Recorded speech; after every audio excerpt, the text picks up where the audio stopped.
M. Layton et les impôts.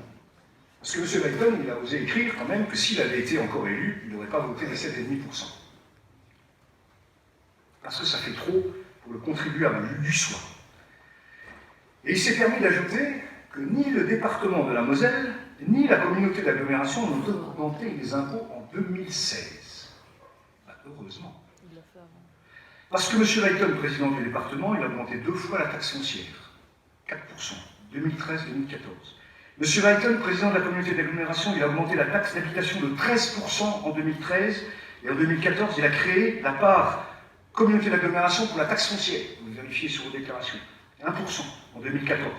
Il a augmenté la TASCOM, tiens, il ne fallait pas toucher au commerce. Taxe sur les surfaces commerciales. Augmentation 6,5%. Et pour la route, le petit dernier que vous allez découvrir cette année, il a supprimé l'abattement général à la taxe d'habitation. Ça ne sera pas moi, cette augmentation-là. C'est la gestion de M. Layton. Alors, qu'est-ce que vous en pensez? C'est pas assez lourd pour le contribuable du choix, ça? C'est pas assez lourd? Il faut arrêter, mesdames et messieurs. Il faut arrêter. Quand je mets un costume, je dis blanc. Quand je mets le suivant, je dis noir. Mais de qui se moque-t-on? On est toujours dans la même argumentation. Ça suffit. Ça suffit.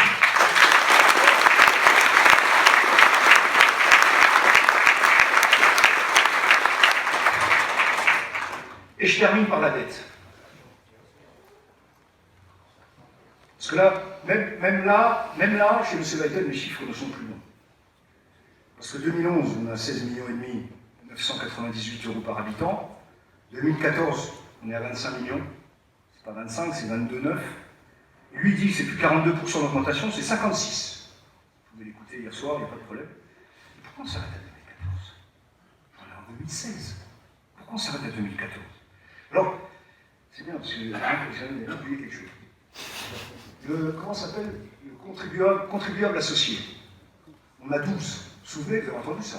Il avait 18. Moi j'ai 12. Ben, 18 c'est déjà moi, hein, parce que c'était moi l'adjoint finance. Maintenant on a 12. Alors on va comparer des pommes, on va comparer cette fois-ci des carottes et des carottes, pas des pommes avec des poires. Lutz a 12, aujourd'hui, 2014, c'est les dernières données. Je donne des exemples. Toul, 7. Thionville, 4. Terville, 0. Amnéville, 0. Metz, 13. Agondange, 11. Mais je continue. Paris, 0.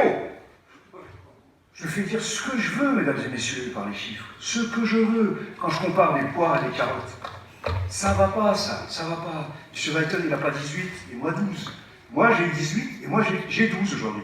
Mais 12 comparés aux notes des autres, c'est encore parmi les meilleurs. Voilà comment il faut énoncer les chiffres. C'est tout. C'est tout.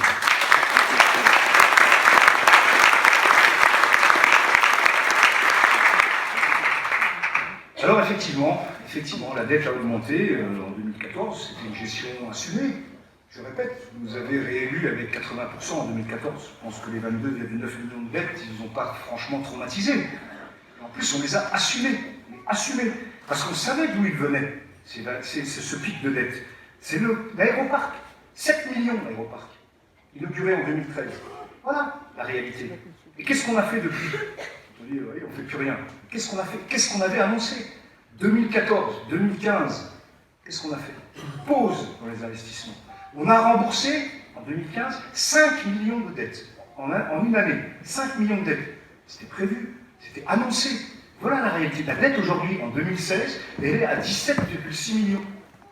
Ça fait un peu plus de 1 000 € par habitant. On est revenu dans les critères acceptables pour une ville de la tranche d'habitants de Lutz. Voilà la réalité. Et qu'est-ce qu'on va faire maintenant? Maintenant, on va faire la rue de la République. Maintenant, on va faire le quartier Magnum. Qu'est-ce qui va se passer en 2017 et 2018 quand on aura payé les 6 millions de la rue de la République? Eh bien, il y aura un nouveau. Je peux déjà vous l'annoncer aujourd'hui, comme ça, ils ne diront pas, ils ne sont plus là à l'époque. Mais c'est pas grave, ils le sauront. Ils le sauront. C'est déjà annoncé aujourd'hui, on l'a prévu, mesdames et messieurs. Je pense quand même, un tout petit peu, être capable de gérer ce genre de choses.